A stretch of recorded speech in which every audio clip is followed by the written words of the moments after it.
Muy buenas tardes a todos, queridos amigos. Hoy hacemos un vivo muy tarde. Sabemos que, bueno, acá son las 19 horas en Argentina, 19:20, y sabemos que en España son las 0 horas 20 minutos. Pero esta fue la única hora en que pudimos coincidir todos los que hoy vamos a participar en este programa. Como ven, a la izquierda van a haber 4 banderas: Argentina, Guinea Ecuatorial, Bolivia y Uruguay. ¿Por qué? Porque hoy vamos a participar, estamos invitados 9 personas de estos 4 países, que vamos a participar del primer Congreso para la Reunificación de la Hispanidad. Y ese congreso se va a realizar en Cartagena de Indias. Entonces dijimos, Lucas Carena me llama y dice, che, Patricio, ¿qué pasa si los argentinos a modo de agradecimiento hacemos un video? Y pues yo le dije, pero ¿qué pasa si en vez de los argentinos, los rioplatenses? Ah, bueno, ¿y quiénes formaron parte del Virreinato del Río de la Plata? Bueno, Uruguay, por supuesto, así que Mónica Nicolielo no podía faltar. Bolivia, por supuesto, así que José Enrique Cuellar no podía faltar. Y Guinea Ecuatorial tampoco podía faltar, que es Epifanio Bestué, que ya va a aparecer en un ratito. Así que con todos ellos, hoy vamos a hacer un programa comentando cuál es la motivación que tenemos los antiguos hijos del Virreinato del Río de la Plata en unirnos, en participar de un congreso por la reunificación que se va a hacer en Cartagena de Indias ahora entre el 14 y el 19 de mayo. ¿Qué es lo que nos une? ¿Qué es lo que nos separa? ¿O por qué nos separaron? ¿Y por qué debemos unirnos? Porque si no nos unimos, de alguna manera, sea confederación, sea un solo Estado, vamos a tener muchísimas dificultades para enfrentar los grandes desafíos del siglo XXI, donde las grandes potencias van a jugar muy duro, muy sucio, muy mal. Vemos en este momento cómo las dos grandes potencias que hoy son Rusia y Estados Unidos, perdón, hoy China le pisa los talones a Estados Unidos no quiere dejar de ser la primera potencia, pero China en esos procesos de largo aliento se le va acercando cada vez más. Rusia aparenta querer ser una Dalí del cristianismo, y a veces se lleva bien o mal con China de acuerdo a sus intereses, pero está en una nueva guerra fría. Europa abandonando su tradición cristiana, aunque hay países como Hungría o Polonia que tratan de salvar esa tradición, aun cuando los dos tienen políticas exteriores diferentes con respecto a Rusia. Por otro lado tenemos el Islam, que es un queso gruyere que no sabemos qué va a pasar, y un grave problema en Medio Oriente. Con todas esas dificultades, los que hemos sido alguna vez Virreinato del Río de la Plata, nos reunimos hoy para ponernos a pensar, ¿debemos mantenernos separados o debemos empezar a trabajar unidos e ir unidos al Congreso de Reunificación de la Hispanidad? En segundos, con todos nuestros invitados.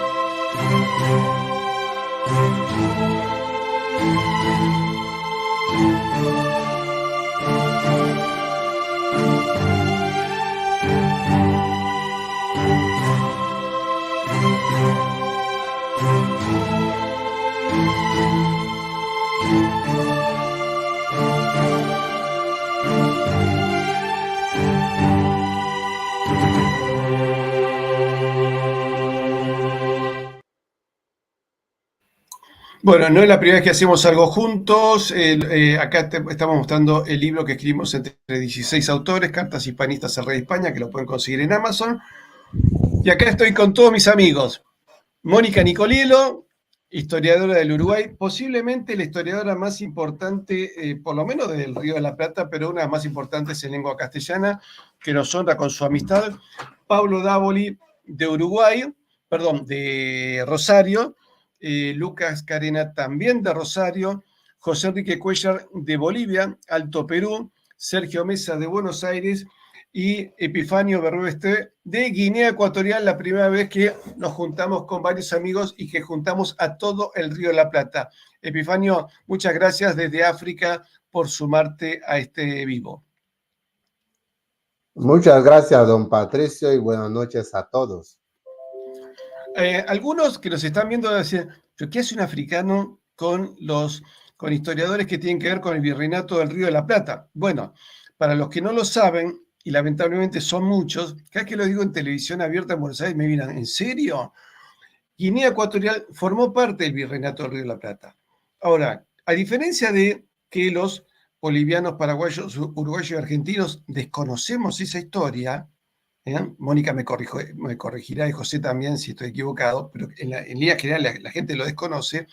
Los guineanos, ellos sí recuerdan perfectamente que fueron parte del virreinato del Río de la Plata. La primera vez que conocí un guineano me dijo, usted y yo somos doble compatriotas, por el virreinato del Río de la Plata y por España, me dijo. Así que Epifanio está sumado acá al grupo de rioplatenses cruzando el charco del Océano Atlántico.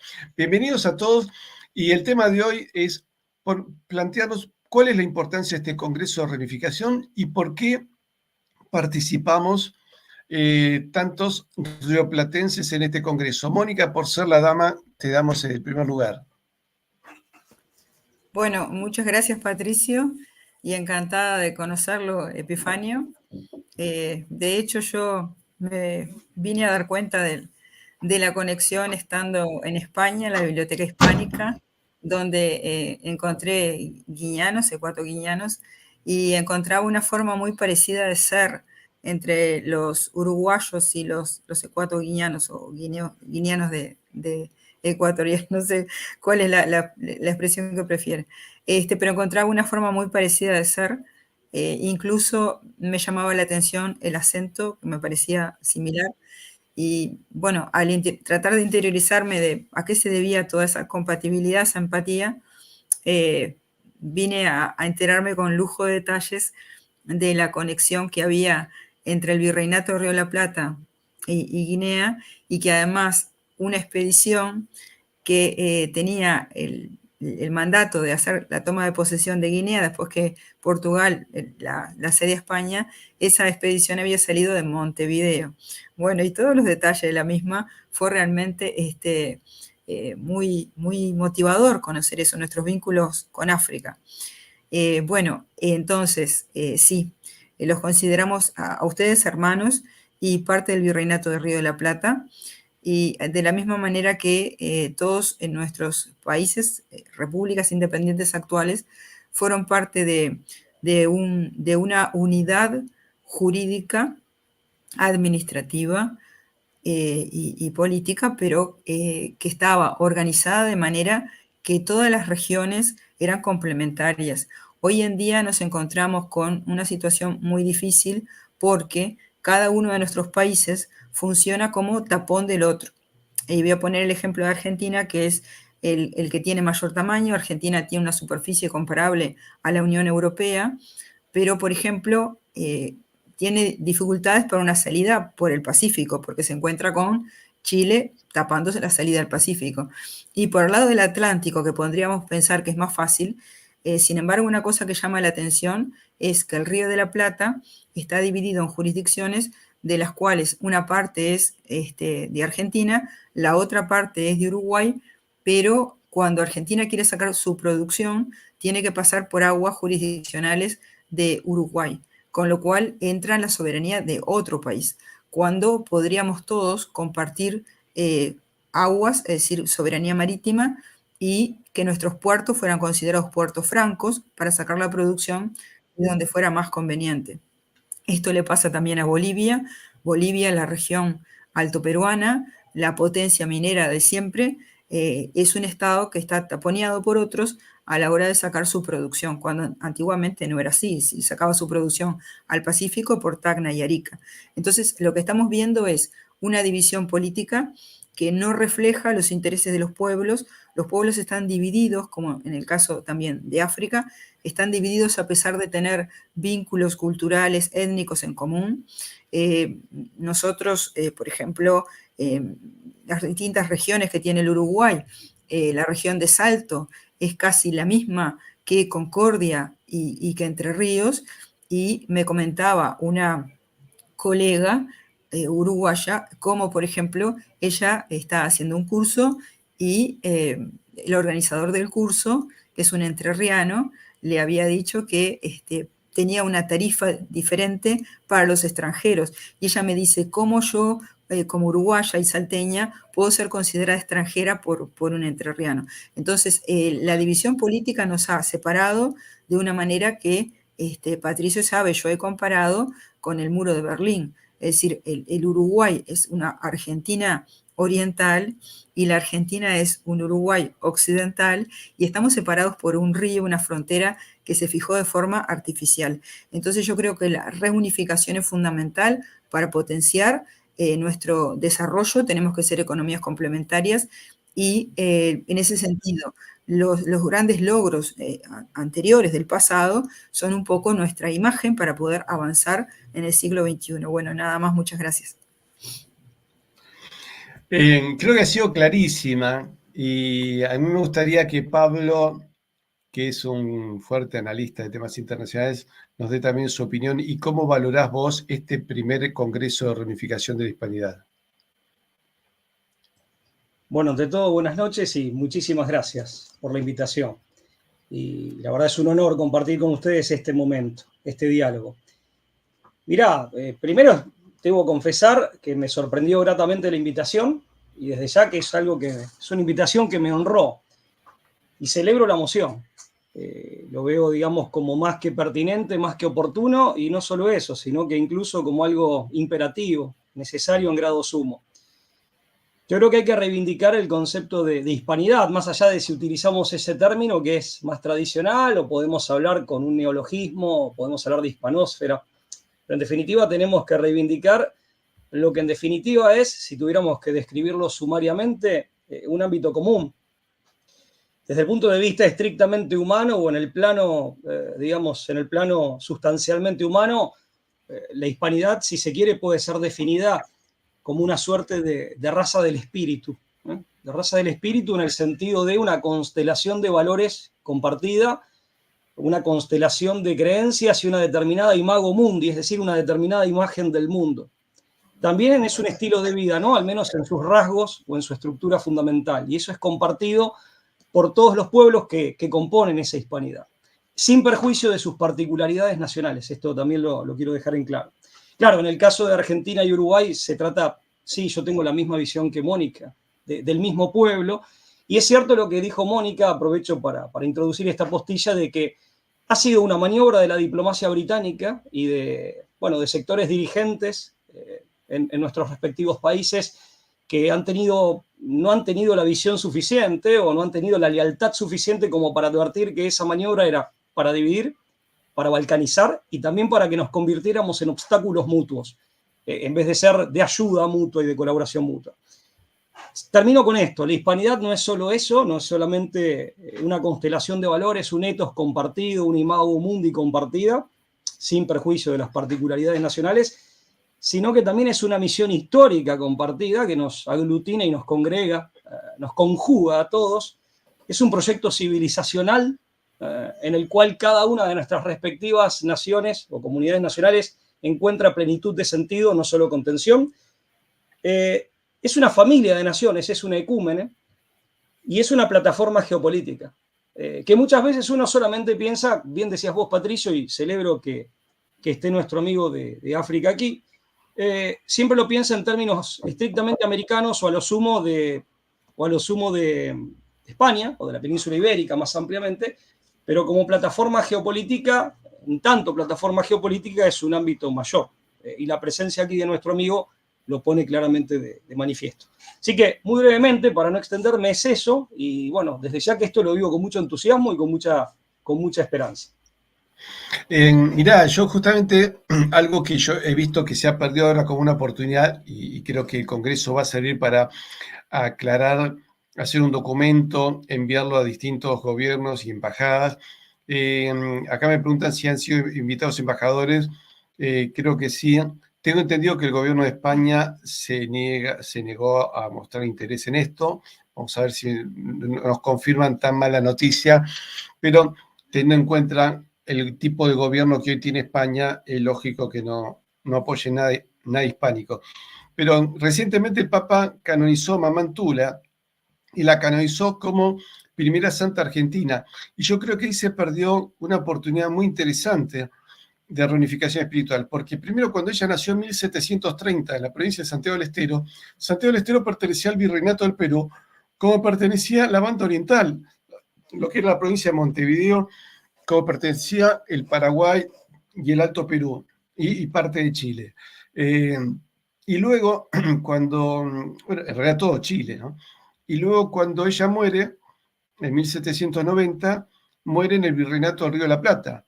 Entonces yo creo que el proceso de canonización se tendría que haber iniciado con las conferencias episcopales, no solo de Argentina, los obispos de Uruguay, Paraguay, Bolivia, Chile, Perú, Ecuador, Guinea Ecuatorial y España. O sea, 9 conferencias episcopales se tendrían que haber unido para iniciar este proceso.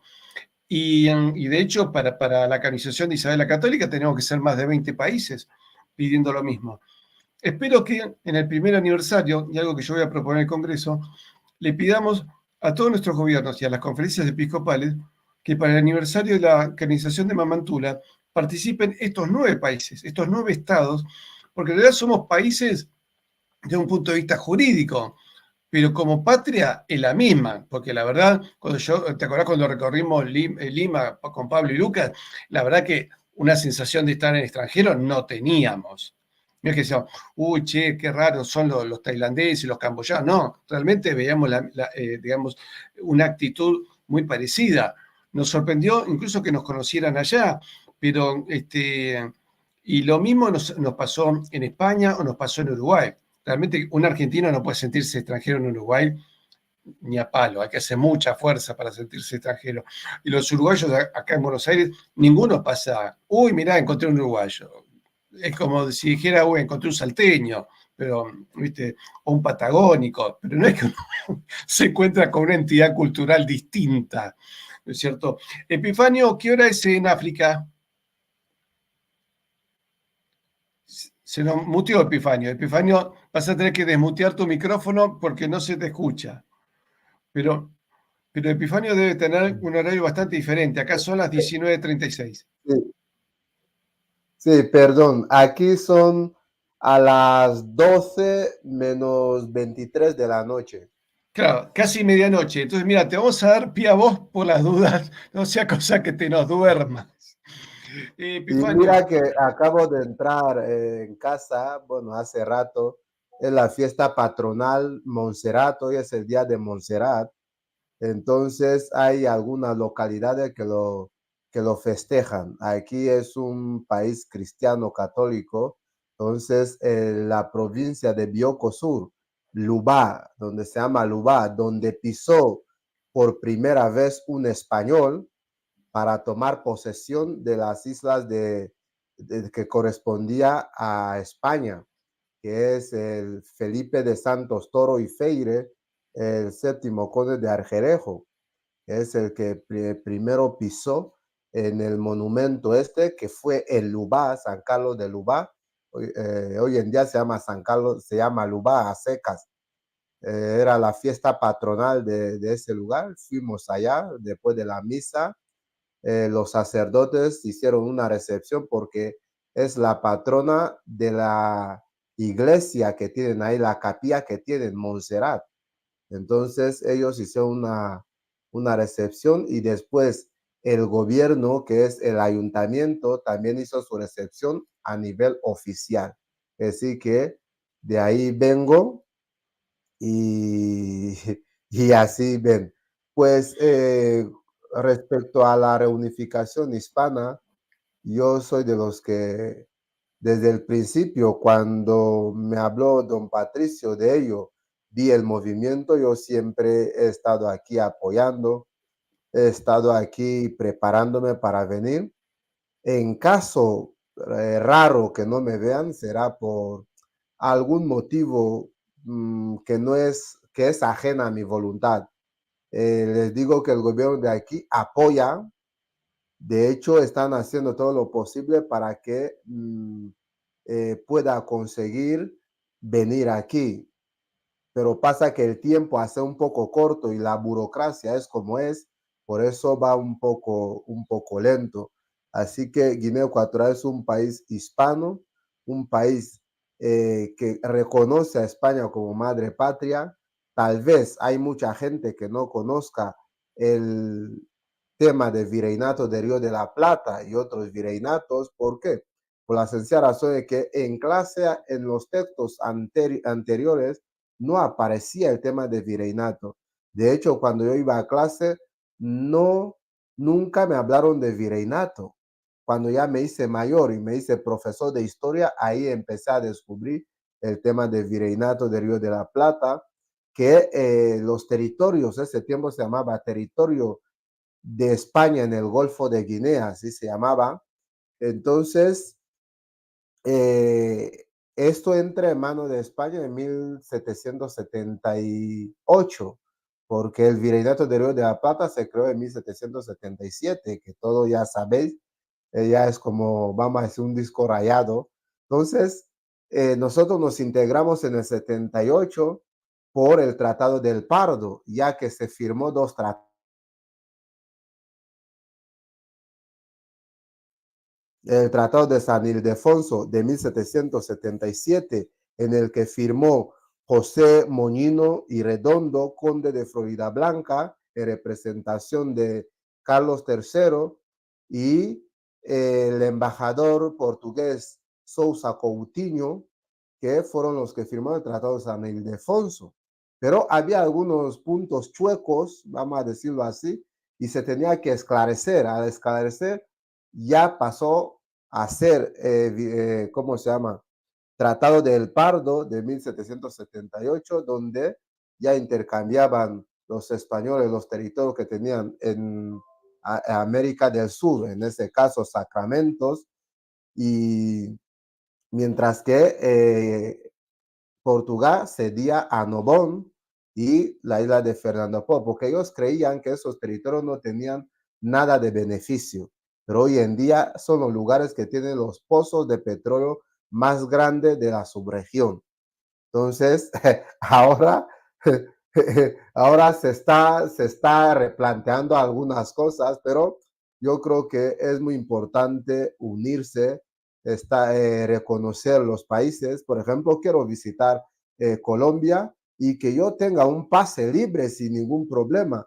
Quiero un colombiano, un paraguayo quiere llegar a Guinea Ecuatorial, pues que no haya ningún problema y que nos conozcamos, que nuestros hijos conozcan a los hijos de allá y así sucesivamente. Yo creo que es una iniciativa muy grande y aplaudo por ese paso que se quiere dar y espero que todo salga bien y que todo vaya acorde. No va a adelantar más acontecimientos, ya irá surgiendo. Cordial saludo, don Patricio, don Lucas, Mónica, José, Sergio y Pablo.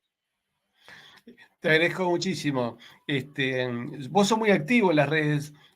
No sabía que eras profesor de historia, así que bueno, tendremos mucho para charlar, pero siempre recordamos con Mónica que el conde de Argerejo zarpó de las playas de aquel entonces provincia de Montevideo. Estamos en las dudas, ella me dice que del puerto de Montevideo, yo digo del puerto de Maldonado, pero bueno, llega el caso, zarpó de ese lado y recordemos que Guinea se separa de España por presión básicamente de Estados Unidos, pero no querían. Hay algunas anécdotas muy graciosas. El día que se hace el traspaso de mando, hay un funcionario que se lo nombra a partir de ahí primer embajador de España en Guinea Ecuatorial. Entonces los guineanos le preguntan, ¿pero usted va a ser embajador? Sí, pero esto de la independencia, ¿por cuánto tiempo es? Y dice, no, ahora son independientes. Ah, no, pero nosotros pensamos que era una cosa temporal, como una suerte de un show. Dice, pero en realidad esperamos seguir siendo parte de provincia de España. Dice, no, lamentablemente no pueden ser. Y era como que no les convencía mucho la idea. Y me han dicho españoles que han sido invitados a la Embajada de Guinea en Madrid para la fecha patria de Guinea. Los guineanos cantan el himno de Guinea, pero también cantan el himno de España, con la letra de José María Pemán, cosa que los españoles no saben cantar el himno con la letra de José María Pemán, que dicen, no, el himno de España no tiene letra, dicen, no, porque esa es una marcha franquista. En realidad Pemán es un gran poeta, al cual el rey Juan Carlos le dio el toisón de oro, y el himno de España nos incluye a nosotros, porque en un momento dice, sobre el azul del mar, el caminar del sol. Bueno, sobre el azul del mar, obviamente, es el Atlántico. Y el caminar del sol es hacia Occidente, donde muere, Occidente viene de Oxide, de Oxiso, donde muere el sol, o sea, América. Para mí ese himno es fantástico. Lucas, ¿cuál es tu visión y cómo crees que podemos comunicar cada vez mejor esta idea de que somos todos, digamos, tenemos la misma matriz fundacional, cada uno, viste, con apellidos italianos, españoles, y francés, el mío, pero en el fondo la matriz sigue siendo la misma? Bueno, ante todo, gracias, ¿no? por esta reunión. Sí, el tema de la comunicación, vos sabés que a mí es lo que me toca. Yo no sé si me escuchan bien porque tenía alguna Perfecto. residuancia en la conexión. No sé Te si me escuchamos están escuchando perfecto. bien, por favor, confirmen. Ah, perfecto. Bueno, Perfecto. me quedo tranquilo. Bueno, no, sí, a ver, lo que nos une, lo que nosotros tenemos que transmitir es el sueño que nos une. El sueño de ver una Iberoamérica, una Hispanoamérica unida, reunificada. Todos los que estamos acá y los que participamos de este congreso tenemos un sueño en el que lo espiritual pueda volver a unir lo que lo político ha dividido, ¿no? Yo no tengo ninguna esperanza que desde acuerdos políticos, desde acuerdos bilaterales, multilaterales, ni siquiera desde zonas de libre comercio, para ser sincero, o por lo menos no va a empezar por ahí, vamos a conseguir una reunificación. Creo que esa reunificación va a ser, es y será siempre espiritual, ¿no? Porque la hispanidad, lo que nos une es obviamente el idioma, ¿no? Nuestra lengua, pero una espiritualidad que sigue vigente y que sigue estando muy fuerte, ¿no? Creo que hay un ataque, una guerra denodada y decidida con esa espiritualidad, ¿no? Porque digamos, Hispanoamérica ha querido ser pulverizada. Yo creo que ha querido ser pulverizada desde el punto de vista identitario como tal, ¿no? Y entonces lo que creo que nos une en esta reunificación, en este congreso, y lo que nosotros podemos transmitir y tratar de contar es la idea, la existencia, ¿no? De esa espiritualidad hispánica que nos motiva, que nos reúne. Vos sabés que cuando te escuchaba hablar de que España no va a brindar ningún apoyo al Congreso, o que las autoridades políticas actuales, pensaba, ¿no? Las palabras de Bismarck, ¿no? Que decía que España es un país fuerte porque los españoles se han dedicado siglos a tratar de destruirla y no han podido, ¿no? Es decir, los mismos españoles han sido los verdaderos enemigos de España, es decir, tiene esas contradicciones. Y en este sentido estamos viviendo quizás la más grande y paradojal de las contradicciones en este momento, porque nosotros lo que queremos es reivindicar lo que fue la obra evangelizadora de España. Esa obra evangelizadora reconocido por todos, incluso por los enemigos de España, ¿no? Napoleón hablaba de la España y de los hispánicos como un redil de chusmas guiados por curas chusmas. O sea, ya Napoleón reconocía que lo religioso era lo que presidía lo español. O sea, ya incluso los que eran ser enemigo de España era ser enemigo de la religión en la época de la Revolución Francesa, ¿no? Entonces, claro, a mí me parece que lo que tenemos que poder transmitir en este congreso y poder contagiar es esa reunificación por vía de la espiritualidad, por el arquetipo del español. Hay un libro maravilloso del historiador Zavala, ¿no? Mexicano, donde hay una cita que les quería compartir sobre Vasco de Quiroga, que fue el primer obispo de Michoacán en ocasión de levantar la catedral de Michoacán, según la traducción de Menéndez Plancarte, que dice así, dice, plugo a la divina voluntad poner al frente de los reinos a la España, dice, a Españas a héroes tan célebres que no solo vencieron a las espadas y máquinas de guerra de los bárbaros, sino que pródigos de su vida y de su patrimonio penetraron en campaña de una gran multitud de cristianos. Dice, por regiones incógnitas y remotísimas, y vencido el monstruo de la idolatría, eso es la evangelización en nuestro suelo, plantaron por todas partes, entre los aplausos y felices augurios, la religión cristiana, el evangelio de la vida, haciendo triunfar universalmente la bandera de la cruz. Eso es España en América, ¿no? Este es un libro maravilloso, se llama Filosofía Política en la Conquista de América, de Silvio Zavala. Tiene unas citas maravillosas, ¿no? Me hace acordar a lo que escribe Manuel García Morente en Idea de Hispanidad, ¿no? Es decir, cómo no se puede divorciar la idea de la hispanidad de nuestra espiritualidad católica. Creo que en eso debemos hacer hincapié, creo que en eso nos tenemos que fundamentar. Creo que ese es el espíritu que nos mueve, ¿no? Menéndez y Pelayo estaba buscando, ¿no?, algunas cuestiones. España evangelizadora de la mitad del orbe, decía, la mitad del orbe. España martillo de herejes, luz de Trento, espada de Roma, cuna de San Ignacio. Esa es nuestra grandeza y esa es nuestra unidad. No tenemos otra. Marcelino Menéndez y Pelayo. Yo creo que esas voces son las que a nosotros nos tienen que poner de pie, porque los enemigos de la hispanidad y de la cristiandad siempre han estado alerta. Y siguen estándolo ahora. El mismo Kissinger dijo hace no mucho, cuando España es importante es también peligrosa.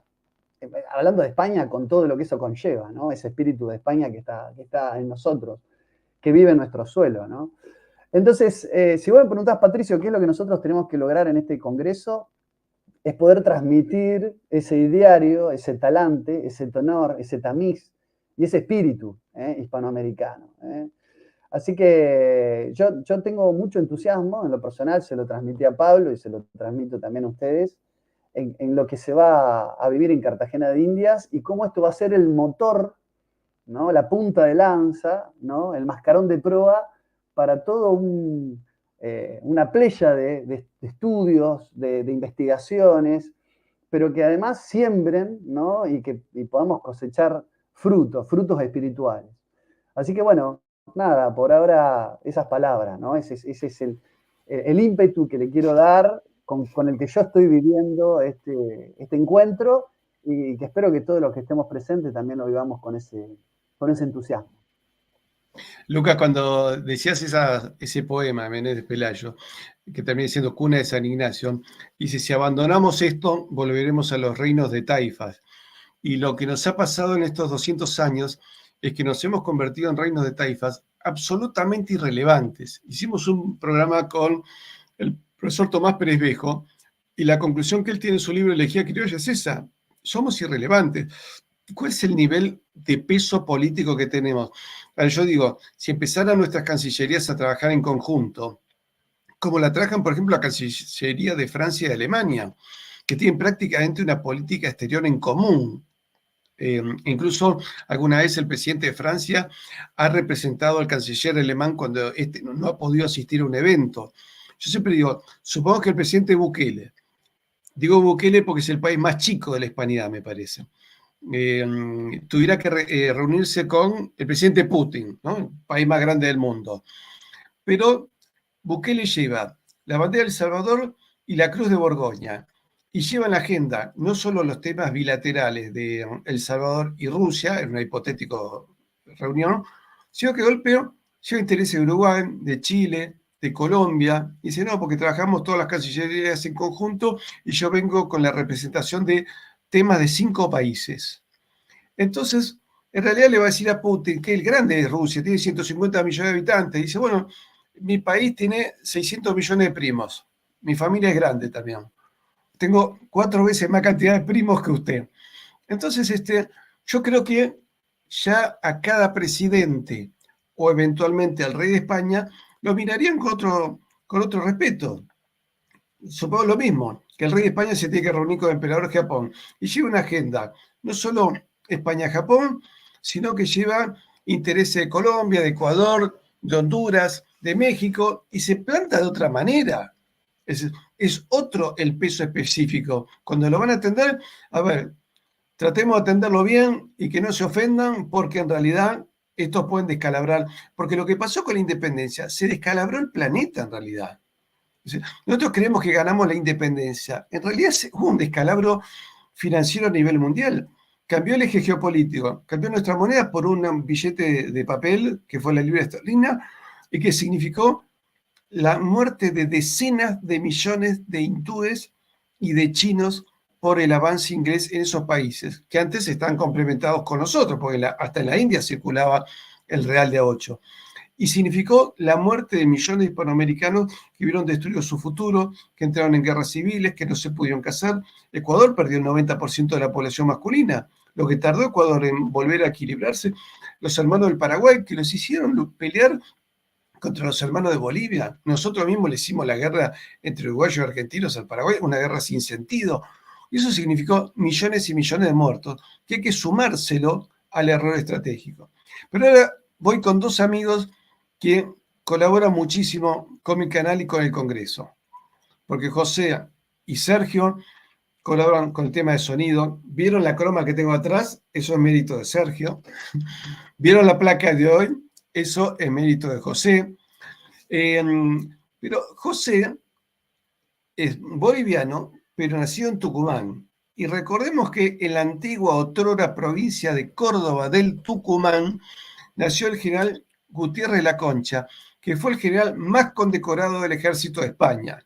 Esto, si nos están escuchando españoles, les recordamos que el militar más condecorado del ejército de España nació en estas tierras, donde nació José, Córdoba del Tucumán. El general Gutiérrez de la Concha recibió 9 laureadas de San Fernando. Piense que Millán de Astray tenía 2 y Franco tenía 1. Así que 9 hay que pelear duro y parejo para ganar. Y el regimiento más condecorado de la guerra de lo que llama España Guerra de la Independencia, cuando se liberan de Napoleón, fue el Tercio de Gallegos de Buenos Aires, que a decir los generales de caballería española decían que eran el mejor regimiento de caballería y se disputaban el mando de ese regimiento, fue el que ganó más condecoraciones. Y bueno, ahora somos un montón de rioplatenses hinchando en las redes sociales, dando conferencias y tratando de defender a los españoles de sí mismos. Pero José, vos que sos el más chico del grupo, ¿cuál es tu sentimiento y por qué te sumaste con tantas ganas al Congreso de Unificación haciendo placas? La cantidad de aportes que ha hecho en materia de diseño, José, es impresionante. Pero contanos por qué, vos que sos un joven diseñador y creo que abogado también, y recién casado, viene la cara de feliz que tiene todavía tiene cara de feliz. Te has sumado, se ríen todos. Cada uno tiene su experiencia, no contemos mucho. José. ¿Cómo está, Patricio? Buenas noches, Patricio. Buenas noches a los invitados y a la audiencia. Mira, como yo soy el más chico del grupo, no manejo tantos datos, ¿no? Ni por asomo como manejan el resto de invitados, ¿no? Así que a mí no me queda más que remitirme a la evidencia, ¿no? A lo que entra por los ojos, a lo que entra por los sentidos. A mí me parece que el haber nacido en Tucumán y haber vivido la mitad de mi infancia en Tucumán y después pasarme a Bolivia, que fue en 2008 que yo llegué a este país, causó una desconexión total, ¿no? con los sentimientos nacionales que hay acá, ¿no? Entonces, recuerdo que al momento de cantar los himnos y de todos los actos cívicos que aquí a los que asistíamos aquí, yo no sentía realmente nada, ¿no? Entonces, fui siempre muy crítico con todo los contenidos de la música, con los contenidos de lo que se contaba en la historia, ¿no? Y nunca me gustó mucho tanto lo que se contaba aquí en Bolivia como lo que recibía de Argentina, ¿no?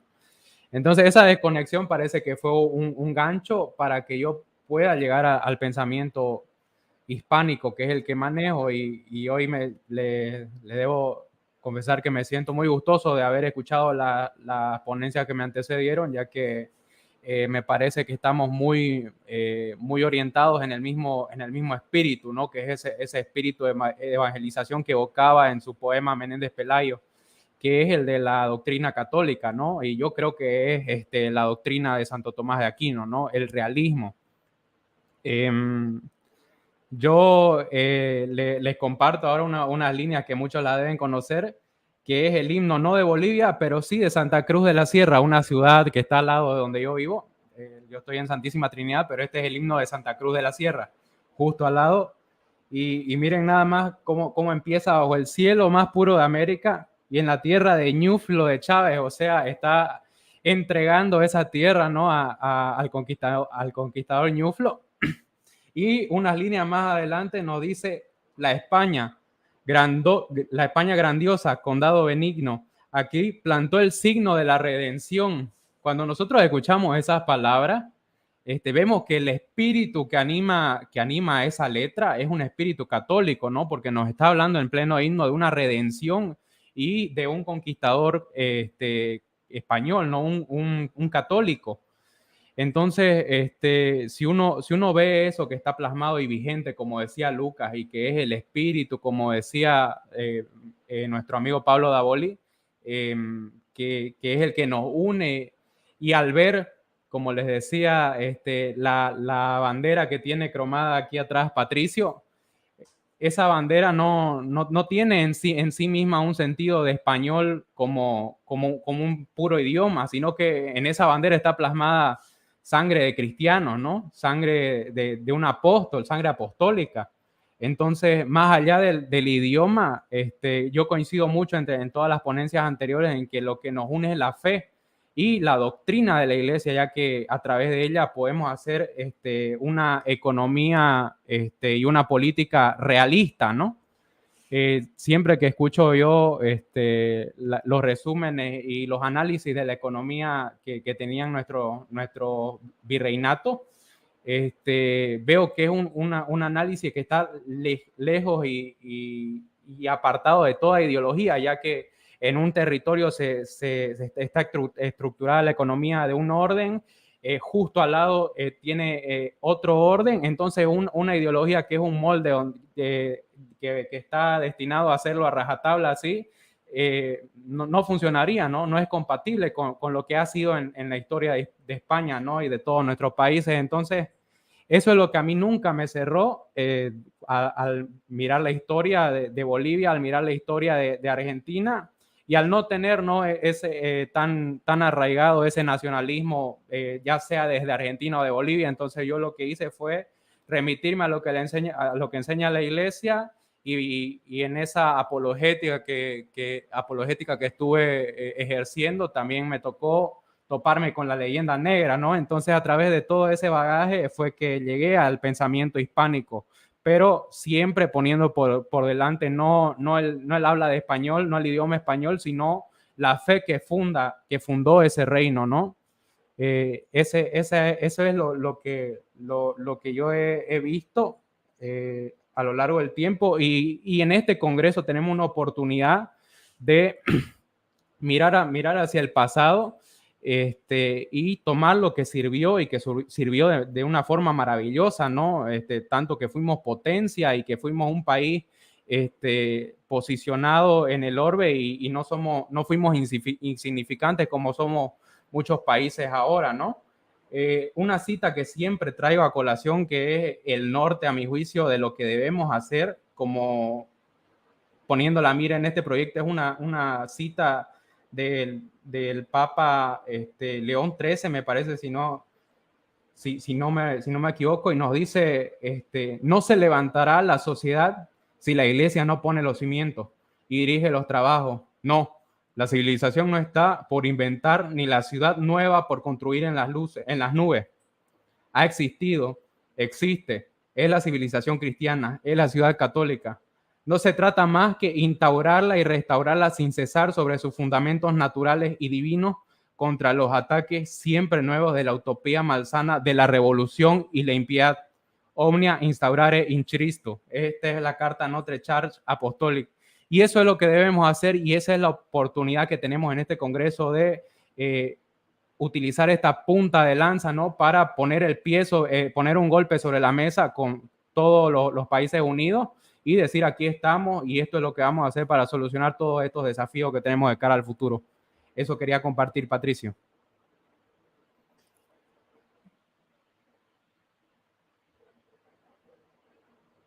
Para que sepan, José hizo el diseño del Congreso, nos ha hecho numerosas placas, por ejemplo la que hicimos con Brigada Antifraude, con el profesor Tomás Pérez Bejo, que lo pueden ver en nuestro canal, y el programa de hoy. Así que todos, como ven acá la bandera de Guinea, Uruguay, Bolivia y Argentina. Así que aquellos que quieran contactar con él, acá está su imagen y ahí está el correo, jose123cuellar@gmail.com. Sergio, vos sos vos ya sos parte de mi canal, no es que sos un invitado, porque un día Sergio, yo creo que se apiadó de mí. Dijo, este muchacho tiene problema de sonido, tiene problema de imagen. Y un día me dijo, me voy a tu casa. Y se cayó en casa, creo que lo esperábamos con media luna, porque vengo a arreglarte y se puso, le metió mano a los equipos y nos mejoró muchísimo el sonido. Con Santiago se entendían y metían mano, yo no entendía nada, pero ellos se entendían. Y me dice, ahora se escucha mejor. Bueno, quedé muy feliz.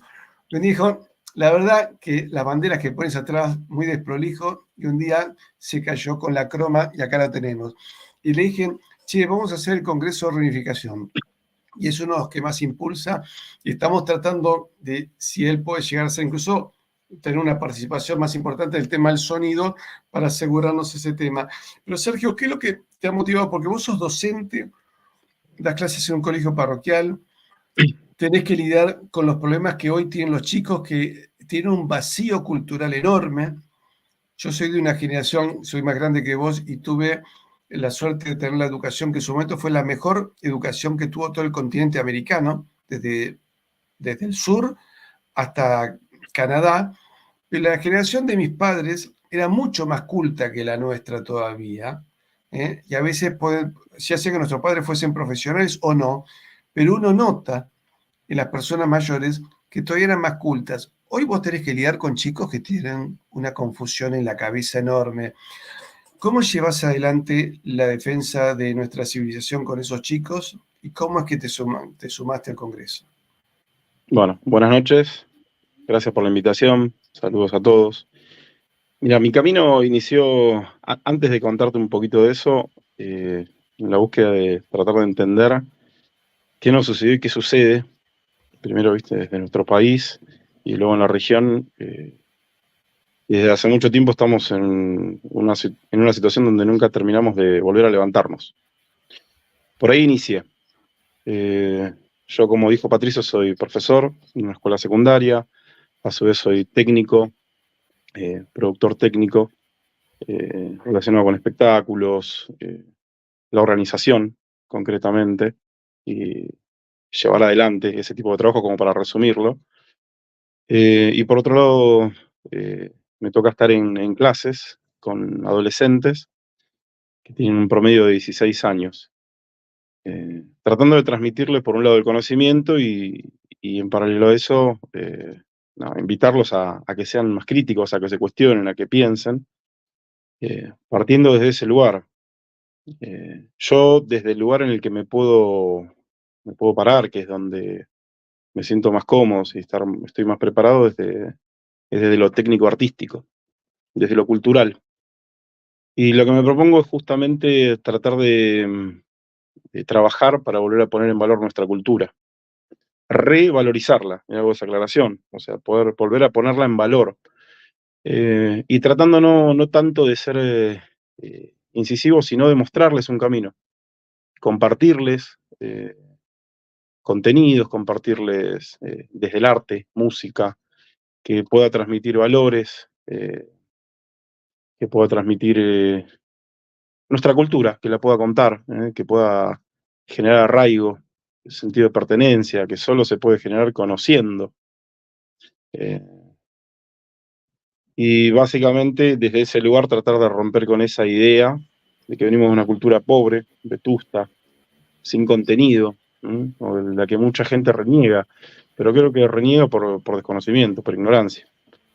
Y eso lo puedo hacer yo desde el arte, desde lo musical, principalmente, que es la parte en la que más experiencia tengo como técnico, como profesional, y aportar como profesional en todo lo que tiene que ver con llevar a cabo eventos. Nada, y eso también es otra cuestión que creo que está bueno, que nos junta. Cada uno de los que estamos acá venimos desde diferentes áreas. Tenemos por ahí conocimientos que son muy distintos. Y creo que eso es lo que nos puede llegar a ayudar a potenciar eso, a trabajar, y cada uno nutrirse del resto para poder potenciarlo y poder llegar mejor. Con esto, con los alumnos que me toca trabajar, busco desde ese lugar tratar de compartirles y generarles preguntas. No darles respuestas, sino generarles preguntas y que puedan hacer su camino. No imponer nada, sino mostrarles algo distinto a lo que se muestra hoy en día.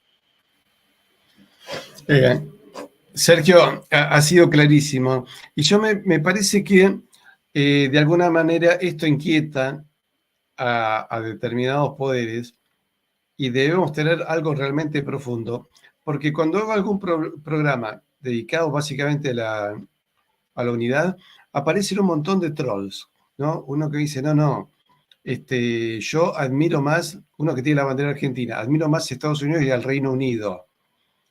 Cuando uno me pone la bandera argentina y dice que admira al Reino Unido, está bien, si vamos a admirar la saga artúrica, todos podemos ser anglófilos, ¿no es cierto? Si vamos a hablar de Tolkien o de Shakespeare, no hay ningún problema en tener una anglofilia por ese lado. Pero hablando de los tiempos actuales, me parece que hay una confusión. Y otros, por ejemplo, uno dice, México nunca participará en esta, dice una palabrota de la hispanidad. Nos va bien económicamente aliados con Canadá y Estados Unidos viva Norteamérica y pone la bandera de México debajo de la de Estados Unidos. O sea, pone la bandera de Estados Unidos aplastando la de México. Yo entiendo, porque algunos mexicanos se jactan de su patriotismo, no diga eso. Entonces me pregunto, en realidad, ¿estaremos pisando algunos callos de alguna gente que se empieza a preocupar? Porque digo, 10 años atrás uno veía nada más que historiadores absolutamente leyenda negrista, progresistas, marxistas o liberales, y ocupaban toda la visualización en las redes. De golpe aparecimos nosotros y ya ellos no ocupan el 100%, ocuparán tal vez el 60%, pero en el 60% que ocupan ya aparecen en los comentarios de sus propios videos muchísima gente que los critica diciendo que están equivocados. ¿Estamos tocando los pies de alguien? A ver si Pablo o Lucas les gusta hablar de estos temas. ¿Estamos molestando ya con toda la divulgación que hacemos en defensa de nuestra civilización? Perdón, me hago una última corrección antes de darle el pie. Sí. Más que valores, virtudes, Patricio. Tienes razón, virtudes. Un par de charlas. Sí, hemos hablado porque los valores son cambiantes, ¿no? Entonces, algún señor de costumbres peculiares puede decir, estos son mis valores. No. Cuando hablamos básicamente de las 7 virtudes, ¿no? Porque si no caemos en un secularismo que no lleva a nada. Pero, Pablo, ¿a quién molestamos? Yo creo que hay varios. Hay mucha tela para cortar, como alguno de los compañeros aquí en esta tertulia virtual manifestó. Se me ocurre que sí, que hay un despertar, pero sí hay algo que además hay un despertar que todavía, digamos, no ha hecho masa crítica, pero tampoco está tan lejos de lograrla. Ese es un primer punto. Gracias a una utilización de las redes que no era la prevista, al menos no por quienes han establecido estos sistemas, ¿no? Esta infraestructura tecnológica. Eso en primer lugar. Y en segundo lugar, siempre si uno estudia la historia de los poderes que han nacido en el mundo anglo-norteamericano, que en definitiva es otra plataforma geopolítica y otro proyecto civilizacional, primero identificados con Inglaterra, luego con el Reino Unido y el imperio, mejor dicho, el imperialismo británico, después con Estados Unidos y finalmente con un modelo de globalización. Perdón, que pase una ambulancia ahí. Está. Bueno, pero en definitiva esos poderes que han sido los que han crecido en ese contexto y han articulado ese contexto que representa otro modelo civilizacional, en definitiva, si algo los ha caracterizado es su gran capacidad para construir poder evitando que sus actuales o potenciales enemigos hagan lo propio. Y en ese sentido, sobre todo los británicos, como han construido poder desde la debilidad, eso lo explica bien Marcelo Gullio, nuestro coterráneo argentino y rosarino Marcelo Gullio, como Inglaterra en particular inicialmente supo construir poder desde la debilidad, ha desarrollado una magistral destreza en detectar el potencial ajeno y abortarlo antes de que crezca. O sea, en ese sentido es un Goliat, por así decir, que como en algún momento tuvo un tamaño de miniatura, es muy agudo para detectar posibles Davides, si se me permite expresarlo de esa manera. Creo que ese es un factor importante, con una gran capacidad, por supuesto, de previsión y de planificación estratégica. Por eso permanentemente están atentos a la posibilidad de que ciertas incipientes construcciones de poder que tienen el potencial para crecer, que no lo hagan, y en eso son capaces de advertir el potencial de un determinado proyecto de poder, de un determinado proyecto político, son capaces de advertir ese potencial con anterioridad aún a quienes están protagonizando ese proyecto o están envueltos de algún modo en ese proyecto. Eso creo que es un factor fundamental.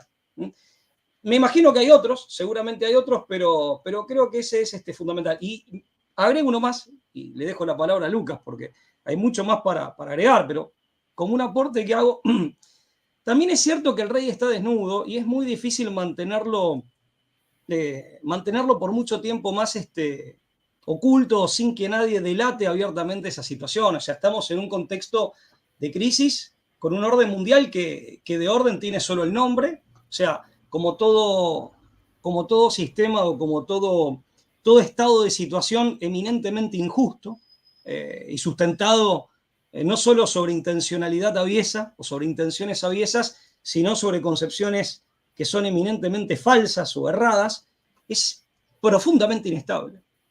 Y las peores consecuencias de este estado de situación, porque llamarle orden casi que es una falta de respeto, el orden no puede ser sino justo, y esto es bien agustino, pero creo que es de sentido común también, ese estado de situación y los peores efectos que arroja son muy difíciles de disimular. Por más que se fabrique un enemigo, por más que se diga que este es el menos malo de los mundos posibles, ya no el mejor. O sea, el rey está desnudo y es muy difícil mantener acallados a quienes quieren señalarlo o a quienes ya de pronto se están dando cuenta de que como mínimo algo huele a podrido, y no solo en Dinamarca, ya que lo citabas a Shakespeare. Eso es lo que se me ocurre como reflexión para compartirles. Pablo, ¿de qué vas a hablar en el Congreso de Cartagena?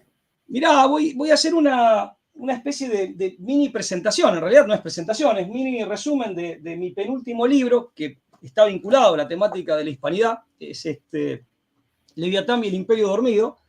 Es mi penúltimo libro que lo publicó Editorial EAS. De paso quiero públicamente agradecerle a Editorial EAS el año pasado. Es una editorial española, pero que ya tiene, digamos, tiene representaciones en distintos países de Hispanoamérica. Entonces lo que voy a hacer es un resumen de esta modesta obra que, bueno, que tuve el atrevimiento de escribir. Ese es un poco el tema. Yo empecé a leer el trabajo de Pablo y tiene muy buena pluma. De hecho, lo cité, curiosamente, en un artículo que circuló mucho, cité una fuente de Pablo, cuando hice una comparación entre superhéroes. Y Pablo hizo un trabajo sociológico sobre la personalidad de Superman, muy interesante, y lo agregué en un artículo donde hablé desde el zorro a Batman y cómo esos personajes son como una suerte de sueño de los antiguos caballeros andantes, pero que tienen cada uno un trasfondo religioso y cultural muy interesante. Lucas, ¿de qué vas a hablar vos? Bueno, ahora te cuento, agrego una pequeña postilla a lo que preguntaste, si estábamos haciendo ruido y si estamos molestando con esto. Vos, antes del vivo, estábamos hablando, Patricio, vos y yo, y habíamos llegado a la conclusión de que nosotros seguimos siendo una minoría, pero antes éramos una minoría silenciosa. Ahora somos una minoría que intenta por todos los medios ser silenciada, que no es lo mismo. Vos hablabas de los trolls, de cómo aparecen. Creo que somos una minoría que está haciendo ruido, ¿no? Y está empezando a molestar. Que es mucho, es un montón, ¿eh? Las voces oficiales de la historiografía de pronto se empiezan a encontrar con comentarios que desde una perspectiva parecida a la nuestra empiezan a ser contestatarias, ¿no? Responden, contestan. Y eso se ha logrado por trabajos de difusión, digamos, como el que estás haciendo vos, Patricio, desde tu canal, ni hablar, pero en general son cada vez más, ¿no? Los actores que están empezando a mover eso. Y yo creo que hay inquietud, hay miedo. Hay miedo porque, a ver, España es como Roma, madre de pueblos, ¿no? Esto se lo escribía Luis Suárez Fernández, que es de la Real Academia de Historia, se lo escribía en el prólogo a la historia de España que tiene José María Pemán.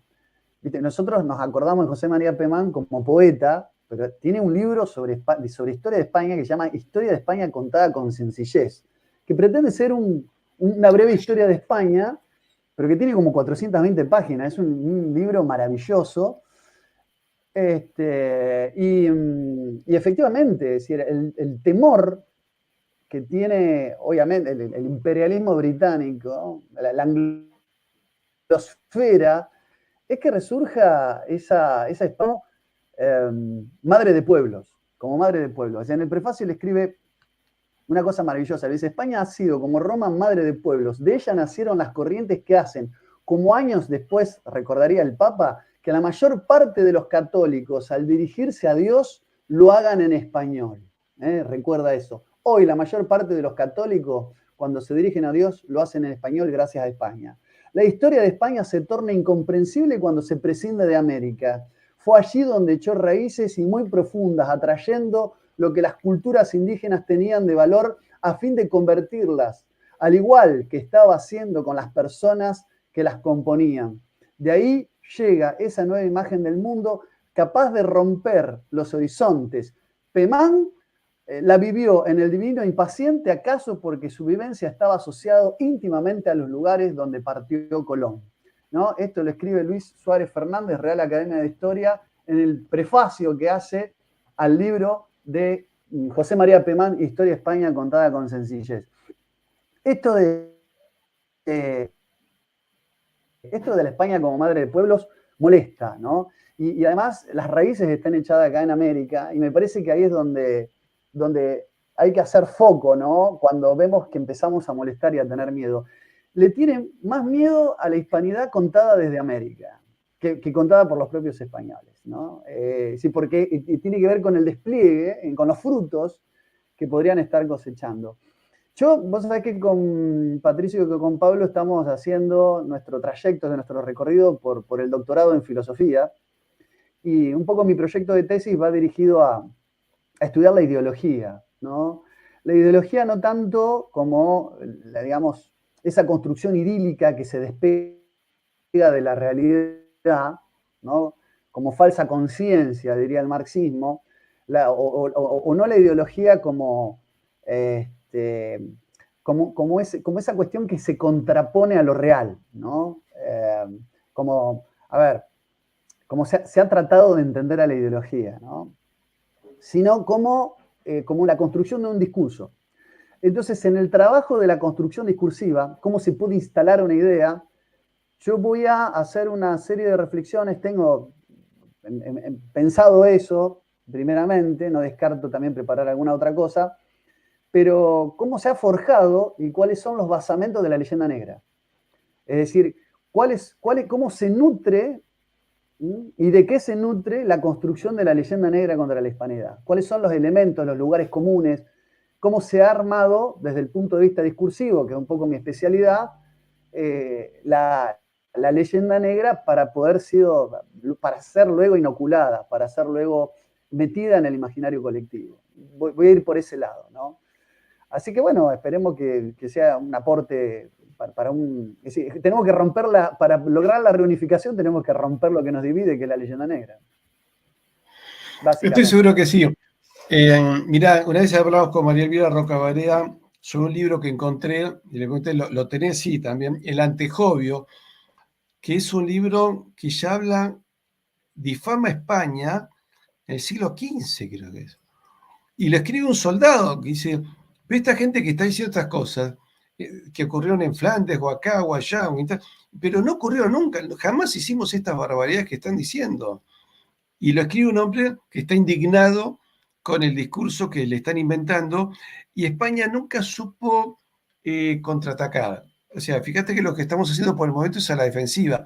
Si nosotros nos pusiésemos a hablar de los crímenes de Inglaterra en la India y pasásemos a la ofensiva, ya veríamos a los ingleses que empiezan a salir, en vez de, allá serían que inglesistas, tratando de defender Inglaterra, pero ¿cómo harían para defenderlo? Pues simplemente pondrían un manto de silencio, como han dicho los historiadores ingleses, que ellos dicen, las derrotas inglesas las conocemos, pero no las enseñamos, ¿cierto? Comentando un historiador inglés con un historiador argentino sobre la derrota inglesa en Buenos Aires. Ellos decían, no, nosotros sabemos que perdimos en Buenos Aires, pero no la enseñamos. Y me decían otro argentino que un día Las dos derrotas, Patricio. Las dos derrotas en Montevideo y Buenos Aires. Son dos derrotas, no son una. Y en Buenos Aires, y con ayuda de soldados que llegaron del Paraguay, de Chile, del Alto Perú, y armas que llegaban de Lima. Pero vos sabés que en una embajada inglesa en Europa Oriental, por los años 60, me contaba un argentino que estuvo invitado, y se encuentra en el descanso de una escalera como una fuente de plata muy grande, que decía con un homenaje al general Beresford, vencedor de Buenos Aires. Entonces él amablemente le dijo a los ingleses, digo, perdón, acá creo que hay un pequeño error, ¿no? ¿Por qué? Porque Beresford invadió Buenos Aires, pero fue derrotado. Bueno, pero primero venció. Sí, bueno, venció. Y estuvo un tiempo, sí, 45 días. Pero después lo derrotamos. Ah, sí, pero él primero ganó. Vencedor de Buenos Aires. Y al almirante Vernon también, como él conquista los fortines adelantados de Cartagena de Indias, ponen, Vernon conquistó Cartagena hasta donde llegaron sus buques. Nunca dicen la derrota. La guerra de Malvinas para ellos no comienza el 2 de abril, porque el 2 de abril el almirante Busser, que fue creo que, no sé, el último y el único almirante que los derrota a los ingleses, él los derrota el 2 de abril. Bueno, entonces para ellos la guerra de Malvinas comienza el 4, el día que zarpa la flota. Todo es así, realmente son maestros de la mentira. Bueno, algún día tenemos que empezar a contar los crímenes de los ingleses en buena parte del mundo, y realmente ahí serán ellos los que se tengan que agarrar la cabeza. Mónica, ¿de qué vas a hablar en el Congreso? Bueno, un poco como decía Pablo, voy a presentar mi libro. Es decir, voy a presentar una ponencia, y al mismo tiempo le voy a dejar un huequito para presentar mi libro, que es el tomo 2 de Indios, Españoles y Nuestroamericanos, que es un análisis desde el punto de vista de la identidad, una reflexión sobre la identidad. En este tomo 2 trato lo que es la toponimia como identidad, el mestizaje, profundizo en eso porque hay estudios genéticos que demuestran que los intelectuales que han trabajado el tema tenían razón, es decir, hay un mestizaje que es propio del mundo hispanoamericano, desde el sur de Estados Unidos hasta Tierra del Fuego. Luego entro en el modelo social hispánico, es decir, lo que voy a llamar modelo social hispánico, indagando desde sus orígenes, cómo hay que elegir siempre algún momento histórico que sea punto de partida, porque no es posible abarcar toda la historia de la península, que tiene miles de años. Tomo el reino visigodo, analizo en el reino visigodo cuál es el origen de principios jurídicos y formas de hacer política, instituciones que son muy precoces en cuanto a principios políticos que después se desarrollan en el tiempo en Europa. Voy también a lo que es el primer parlamento europeo, que es el español, el de Oviedo, bueno, y luego dejo planteado el tema para un tercer tomo. En el tercer tomo voy a desarrollar con más detalle y y yendo a lo que es la evolución histórica, ese modelo social hispano que es un tema gigantesco porque no es solamente la historia de España, sino que es la historia de toda la hispanidad, en lo que nosotros tenemos de original y lo que tenemos de alternativo frente a modelos que actualmente están en competencia y que las distintas potencias nos presentan como los mejores. Pero yo creo que nuestra civilización tiene un potencial que hay que estudiar, que hay que conocer, que hay que poner en marcha, y un poco es por ese motivo que tú decías que hay tanto interés en silenciar, porque realmente lo que tenemos para aportar, no solamente a nosotros mismos, sino a la humanidad, lo que podríamos cambiar en el rumbo de la historia es muchísimo, es una antropología. Acá tengo una frase que me la rescató Marcelo Gullo para una entrevista, que lamentablemente hoy no pudo estar con nosotros, porque además ya son las 12 la 1:30 de la mañana en Madrid. Pero Marcelo va a estar en el Congreso y es esta frase: la leyenda negra se hizo para engañarnos y se engaña al que quiere ser engañado. Eva Perón. Y en otra parte, Eva dice: feliz día de la raza, compañeros. La leyenda negra con que la Reforma, se refiere a la Revolución Protestante, se ingenió en denigrar la empresa más grande y más noble que conocen los siglos, como fueron el descubrimiento y la conquista, solo tuvo validez en el mercado de los tontos o de los interesados. Eva Perón. Muy interesante la visión que hace ella. También quiero recordar que con Mónica hicimos un artículo juntos que se llama La argentinidad de los bolivianos. Porque esta falta de pensamiento de lo que somos, si hay un pueblo con argentum, con plata, no es justamente los pagos de Pablo y Lucas, ni los míos, ni los de Mónica en Montevideo. Si hay una tierra con argentum, es la actual Bolivia. Es decir, una tierra con plata es Bolivia. Entonces escribimos un artículo que se tituló La argentinidad de los bolivianos, que es la segunda parte de otro artículo que lo tratamos, la peruanidad de los argentinos. ¿Por qué? Bueno, porque Argentina, Uruguay, Paraguay, nacimos siendo primero reino del Perú. De hecho, la partida de bautismo de Artigas y de Manuel Belgrano dicen reino del Perú, uno en Montevideo y otro en Buenos Aires. Entonces, yo creo que no tenemos que olvidar esos detalles, porque es importante para entender nuestro pasado. Y a medida que entendemos nuestro pasado, podemos comprender mejor nuestro futuro. Aquellos que quieran tomar contacto con nosotros, que a veces nos preguntan, alguien me está pidiendo el Twitter de Epifanio. Vamos a hacer lo siguiente, vamos a poner acá nuestro correo, y por correo nos piden los datos de Epifanio y nosotros se los reenviamos. Si el profesor no tiene ningún inconveniente, profesor Epifanio. Supongo que no. No, no tengo inconveniencia. Estoy aquí para cualquier aporte. No hay inconveniencia. Sergio me dijo que se tenía que ir. Sergio, te agradezco mucho que hayas estado con nosotros y todo lo que has colaborado con nuestro canal, que es mucho, ¿no? No es poco, es muchísimo. Así que, Sergio, muchísimas gracias por haber estado con nosotros. Gracias a todos, saludos y a seguir trabajando. Muchas gracias, nos vemos en Cartagena. Profesor Epifanio, quisiera saber cuál va a ser su ponencia en Cartagena. Sí, mi ponencia se titula Las huellas del legado español en África. Ahí va a versar el tema en unos puntos específicos, haciendo un recorrido de cómo es que Guinea Ecuatorial viene a ser parte de España, todo el proceso que hubo, y tocar un poco el tema de Sahara Occidental, que ha sido tomado por Hassan II en 1975 mediante la Marcha Verde. Entonces, eso hay que especificarlo bastante, ya que me he percatado que muchos países siguen considerando Sahara Occidental como si tiene la lengua española ahí. Sigue siendo un lugar español, pero Hassan tuvo que cambiar el idioma a el idioma árabe, que es lo que ellos hablan ahora.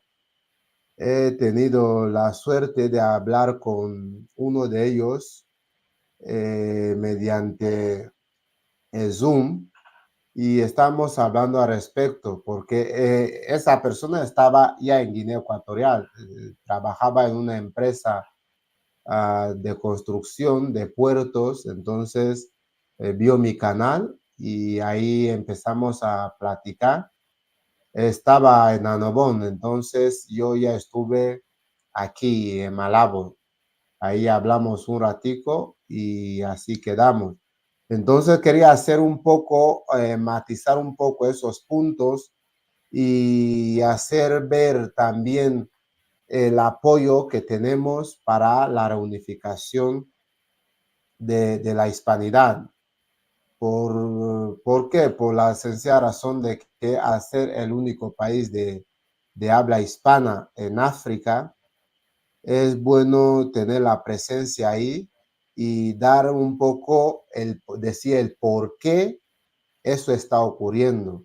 Porque si nos fijamos aquí en la administración pública, en clase, en la iglesia, en cualquier lugar del mundo, de cualquier punto que vayamos, el español es lo que nosotros hablamos. Está el resto de lengua, que es el Pichinglis, que es para más los criollos, y también especificar un poco algunos personajes que han luchado bastante para mantener la unidad hispana, es decir, la autonomía o la provincialización, que no ha sido posible, porque, como decía el profesor Patricio, había dos grupos aquí, había dos grupos en Guinea Ecuatorial en tiempo de la independencia. Había un grupo que quería una independencia, vamos a decir, no querían independencia, blanco en botella leche, no quería independencia, y hay un grupo que sí quería independencia, pero una independencia como autonomía, y otra parte que quería una independencia total. Pues ha habido un poco de engaño y la parte de independencia total en la que ganó, porque nadie creía que Macías iba a ganar las elecciones, mientras que la gente apoyaba más a Bonifacio, pero al fin y al cabo salió el tiro por la culata y Macías supo jugar. Habló con los de la Unión Bubi y la Unión Fernandina que les dé su voto en la segunda vuelta, y eso es lo que hace que Macías gane. Y luego también hablar un poco de la época cuando se prohíbe el español en Guinea Ecuatorial, porque llegó un tiempo que ya no se podía hablar español, ya no se podía comer pan, no se podía comer sardina, no se podía, nada que es producto español. Pero lo raro es que él mismo en su casa comiendo pan y comiendo sardina, pero la misma población les prohibía. Ahí es cuando también nos cambian de apellido. Por ejemplo, mi nombre autóctono, de ser que yo que esto seguía, pues yo sería Menejo Pidezuzebalin Betuetu Jutasma, que es mi nombre completo de pila de forma tradicional. Y también un poco hablar de algo peculiar que tiene el annobonés para el resto de los que viven en Guinea Ecuatorial, que son los Bisio, los Fan, los Bubis y los Fernandinos. Nosotros, por ejemplo, celebramos 2 Navidades, 2 Años Nuevos, 2 fiestas de cada. Por la sencilla razón, porque usamos un antiguo calendario y tenemos nuestra religión tradicional, que esa religión viene a ser todo lo mismo que el catolicismo, pero no se comulga. Y el sacristán mayor, para ser sacristán mayor, debe estar casado canónicamente. algo un poco raro de explicar. Debe estar casado canónicamente para poder ser sacristán mayor, que es lo que se llama sanguitán. Entonces, O sea, funciona en tenemos los realidad mismos como, santos, como por una... ejemplo, Pero es un Santa otro Águeda, rito católico. Me parece que Otro funcionan como una suerte ¿Cómo? Que si es otro rito católico quizá o es otra religión. Porque hay ritos como el No, es oriental, una ¿no? religión Donde se casan tradicional los que se ministros. heredó, sí, Ah, del ya. antiguo, sí, la antigua religión portuguesa, porque los portugueses tenían una religión antigua, muy antigua. Entonces se cogió un poco de allá y un poco de acá. Y también mi punto versará cómo llega los ecuatoguineanos a sus territorios, porque muchos no son del territorio, vienen de otro lugar y se establecen ahí. Entonces, aparte de esto, hay dos versiones, una que las islas estaban pobladas y otra que las islas no. Epifanio, me parece realmente muy interesante y nos vas desasnando de un montón de cosas que no conocíamos. Sos el tercer guineano que conozco, o el cuarto. Pero me acuerdo que Severo Moto, que es un político guineano, decía algo parecido a lo que vos decís en cuanto a el aporte que hicieron, creo que los claretianos, que dice que hicieron escuelas Sí. de artes y oficios. Entonces, cuando Guinea se independiza, España había dejado toda una población educada en artes y oficios. Y de ahí que, bueno, hoy son una potencia petrolera, Sí. pero también eso es gracias a que España dejó una población altamente calificada. Ahí la importancia de esta congregación religiosa ha sido fundamental para la identidad de Guinea.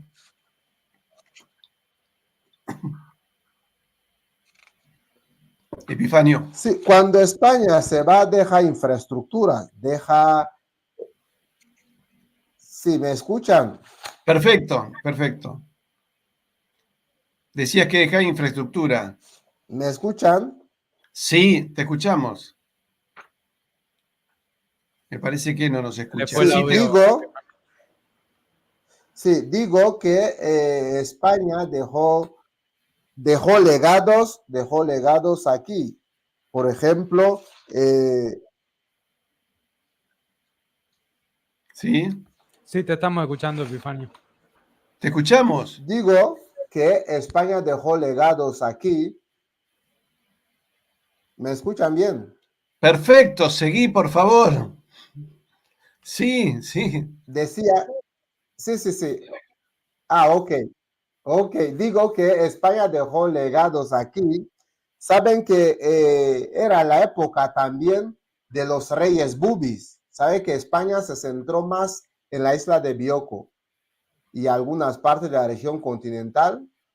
Entonces, había un grupo de reyes bubis que no querían la presencia española. De hecho, había un montón de conflictos entre ellos. Uno de los más radicales fue Sasi Ewera, que era el lugarteniente de Rey Moocata. Rey Moocata tenía dos hijos, Malabo Lopelo Meleque y, ¿cómo se llama? Bioko. Pero cuando muere Rey Moocata, pues su lugarteniente se autonombra como sucesor, no permite que su hijo gobierne. Y el rey Malabo era uno que le gustaba a los españoles, era uno de los que estaba a favor de los españoles. Ya estamos entrando en la época del Tratado de París de 1900, cuando Francia y Alemania achican el territorio, los territorios que tenía España. Entonces, se reduce de 180,000 kilómetros cuadrados que le correspondía, que se reconoció en la conferencia de Berlín, a 28,052 kilómetros cuadrados. Entonces, 28,052 kilómetros cuadrados, por lo que es la época que entraba Rey Malabo también como rey de la isla de Bioko. Entonces, al aceptar a los españoles, pues podemos encontrar que se ha construido en Santa Isabel la residencia del gobernador. También se construye la escuela para los indígenas y ya se crea la Carta de Emancipación de los negros de Guinea Ecuatorial. Ya hay un edificio para el patronato de indígena y ya en la época del franquismo ya se construye 3 misiones, una curaduría, también tenemos una sesión donde ya hay una norma para la concesión de tierras y así sucesivamente. Por eso van a ver que muchas veces hablamos de colonia española, otras veces hablamos de provincialización, otras veces hablamos de autonomía, porque hubo escala después del Virreinato del Río de la Plata, pues pasó en la Revolución de Mayo de 1810 y toda la fragmentación, pues ahí empieza la colonización tras la pérdida de Cuba, Filipinas. Entonces, ya se tiene en cuenta esos territorios y ahí forma ya la colonización. Después, en 1958, empieza ya la provincialización. Ahí es donde ya el guineano ya usa el DNI para ir a España. Usan la misma moneda, que es peseta española. Guinea se usa peseta española, España se usa peseta española. Y después, ya en la autonomía, ya en el 64, que ya es la autonomía, el gobierno ya es nativo, entonces ya se usa peseta peseta guineana, que era equivalente a una peseta española. Podía llevar la peseta guineana a España y te servía para hacer la compra. Entonces, esas épocas fueron las épocas doradas para España y con su territorio en África. Después de la independencia, se creía que la cosa iba a seguir así y llegó como llegó. De hecho, tengo un video donde hablo del régimen de Macías, donde explico de forma detallada cómo pasó todos esos acontecimientos. Si hay algo que quieran saber más o se pueda añadir, pues aquí estoy a vuestras órdenes. Yo sé que, mira, una cosa que siempre me quedé pensando, que cuando se produce la Revolución de Mayo, en Buenos Aires podía haber negros libres, negros esclavos o negros funcionarios, porque había gente que iba de Guinea hasta Buenos Aires. Ahora, cuando se produce la Revolución de Mayo de 1810, que se hace supuestamente en nombre del rey Fernando VII, Buenos Aires se olvidó de Guinea inmediatamente. Y Guinea quedó, bueno, unida a España. Creo que igualmente los ingleses cada tanto bloqueaban a Guinea para que no pudiesen venir refuerzos, o sea, para que España no hiciese pie en Guinea. Pero, porque en el fondo los puertos son donde se abastece una flota. Pero nunca nos contaron que con la Revolución de Mayo no solo se rompe la unidad del Río de la Plata, aunque está bien, se hizo 18 años después, pero en el fondo es consecuencia de eso, pero inmediatamente se separa el Paraguay, al poco tiempo el Alto Perú, pero que también inmediatamente se había separado Guinea Ecuatorial y jamás nos han enseñado en la escuela. Yo no sé si Mónica, Pablo, Luca, a ustedes les enseñaron algo de eso, pero a mí jamás, y tuve buena educación en esa época, pero nunca nos enteramos hasta hace pocos años, cuando nos visita el presidente de Guinea. Pero quiero mostrar algo que dijo Epifanio. Estos son los diputados de Guinea Ecuatorial en las Cortes de Franco. Eran diputados dentro de como los demás diputados, ¿no es cierto? Acá es cuando son el primer grupo de diputados de Guinea Ecuatorial que se suman a las Cortes, y bueno, Franco era el jefe de Estado y los recibe para que se sumen al Parlamento español. Pero esto es historia nuestra también. Y no teníamos ni idea, ¿cierto?, que teníamos compatriotas. Pero lo que pasa es que en realidad, así como muchos creen que la independencia fue una guerra de Argentina contra España, y no, que en realidad fue una guerra civil entre criollos, y se asombran cuando ven que los generales realistas eran o criollos, americanos o indios. Entonces, ¿cómo puede ser eso? Claro, me imagino, el argentino de menos generaciones tiene como un choque en eso, ¿no? Pero incluso los que somos criollos viejos, no lo supimos bien hasta que alguien nos transmitía oralmente y conseguíamos ahondar en los libros de historia. Pero eso es una confusión importante. Y creo que el redescubrir que tuvimos un pie en Guinea nos hace ver que en realidad fuimos un imperio global donde no se ponía el sol. Pero incluso hoy, si España reclamase unas islas que están abandonadas, que no las reclama nadie, que le corresponden a España en el Pacífico, volvería a darse ese fenómeno de que en España no se pondría el sol. Bueno, de esto se trata el primer Congreso de Reunificación de la Hispanidad. Yo le pido a todas las personas que estén interesadas que se comuniquen con nosotros. Hemos puesto, acá me están preguntando nuevamente cómo comunicarse conmigo. Puse 20 veces el correo, acá está, info@comunidadhispanista.com. Y aquellos que quieran colaborar con nuestro trabajo, con nuestro canal, lo puedo hacer a patreon.com/Patricio Lons, y el Bizum para aquellos que quieran donarnos algo para el viaje, porque vamos a tener evidentemente muchísimos gastos para llevar adelante, pero esperamos llevarlo adelante. Creo que nos podemos despedir con un gran sentimiento de optimismo. Compartimos todos el mismo optimismo y el futuro encuentro en Cartagena. Totalmente, Patricio. Recuerdo esas palabras, esa idea que teníamos, ¿no? del antiguo reino que giraba en torno a la luna del imperio, el sol del papado, ¿no?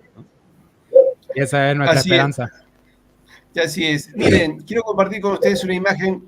Esta es una boxeadora chilena, no española, Teresa Baos, que es campeona mundial, pero como es de Valdivia, del sur de Chile, y en el sur de Chile utiliza la Cruz de Borgoña, ella en su pantalón tiene esa bandera, y cuando le dan el título, no se embanderó con la bandera chilena, se embanderó con la Cruz de Borgoña. O sea, curiosamente, cómo quedan todavía resabios de tradiciones en nuestros pueblos. Así que, queridos amigos, nos vamos con la imagen del Congreso. ¿Algo más que nos quieran decir, además del perro que está opinando? Bueno, muchas gracias por este programa tan cálido y que hemos tenido la posibilidad de conocer a nuestros compañeros participantes de distintos países. Bueno, muchísimas gracias a todos. ¿Alguien más quiere decir algo antes de irnos? Bueno, muchísimas gracias a todos por haber... Así, dale, Lucas. No, que me encantó este encuentro, aprendí un montón. Yo mientras lo escuchaba al profe Epifanio, la verdad que la África hispana es una materia pendiente, uno la toca de oído y aprende un montón. Y acabo de descubrir una infidencia que Malabo, la capital, se llamó anteriormente Santa Isabel, por Santa Isabel de Portugal, Santa Fe... Isabel de Aragón, entiendo que... Santa Isabel de Hungría. O sea, ¿cómo será esto del imperio? Santa Isabel de Hungría, que es antepasada igualmente de Hungría. De los reyes de Portugal y de España. Sí, la isla de Bioko fue cambiado de nombre a lo largo del tiempo. Fue descubierto por Fernando Po, pero Fernando Po quiso poner el nombre Formosa y así se llamó, Formosa. Pero luego la gente sacaron Formosa y pusieron Fernando Po. Y después, a honor de la reina Isabel II, se puso Santa Isabel. Como sabrán, después que se llamó Isla de Bioko, los ingleses tomaron esa isla. Lo tomaron, tal como los holandeses tomaron Annobón, pues los ingleses tomaron la isla de Bioko. Estuvieron mucho tiempo porque estaba abandonado. Cuando España viene a activarse, ¿qué es lo que hace? Pone a un comerciante como el gobernador. Entonces, ahí es cuando empiezan a españolizar los lugares otra vez y ponen el nombre de Santa Isabel. Después de Santa Isabel, hoy en día se llama porque tiempo de los ingleses se llamaba Clarence City, el nombre del conde de Clarence. Entonces, ya Santa Isabel, después de Santa Isabel, viene a llamarse Malabo, pero tiempo de Macías, cuando prohibió todos los nombres españoles, puso Macías, el nombre de la isla. Y luego después, cuando se volvió a españolizar, ¿sí? Se quedó la isla de Bioko, que es una historia bien larga.